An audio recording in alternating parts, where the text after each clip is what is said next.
Imepokelewa kwamba Nabii Allah Daud kana min duaihi Allahumma inni as'aluka arba'ati wa a'udhu bika min arba'atin, alikuwa akimuomba Mwenyezi Mungu Subhanahu wa Ta'ala ampe mambo manne na amlinde na mambo manne.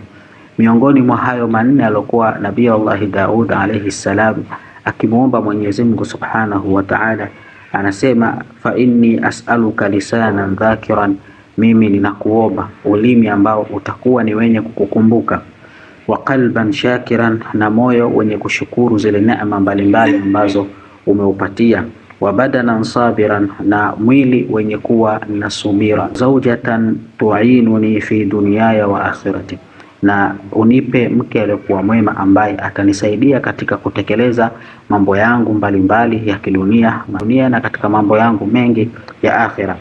Wa amma lawati, na yale ambayo kwamba alikuwa akijikinga kwa Mwenyezi Mungu Subhanahu wa Ta'ala, alikuwa akisema a'udhu bika min waladin yakunu alayya sayyidan, nilinde na mtoto ambaye kwangu mimi atakuwa yeye ndio bwana. Manake mtoto atakayekuwa na mamlaka, atakuwa na kauli, atakuwa na vitisho kwangu mimi.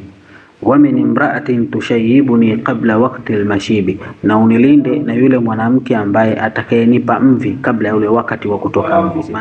Wa min malin yakunu adhaban li, na unilinde na ile mali ambayo nitakuwa nimeipata mali hiyo, lakini mali hiyo itakuwa ni adhabu kwangu mimi. Wa min jarin in raa minni hasanatan katamaha wa in raa sayyi'atan afshaha, na unilinde na jirani ambaye lau aikatokea akayaona yale maovu yangu mema yangu, atakuwa ni mtu mwenye kuyaficha, na endapo atakapoyaona maovu yangu atakuwa ni mtu mwenye kuyaeneza. Hii ni dua alikuwa akiomba Nabii Allah Daud, ina mafunzo makubwa. Mimi na wewe tunapaswa kuziomba Mwenyezi Mungu Subhanahu wa Ta'ala ili atupe hayo ambayo ameyataja na atulinde na hayo ambayo ameyataja. Assalamu alaikum wa rahmatullahi wa barakatuh.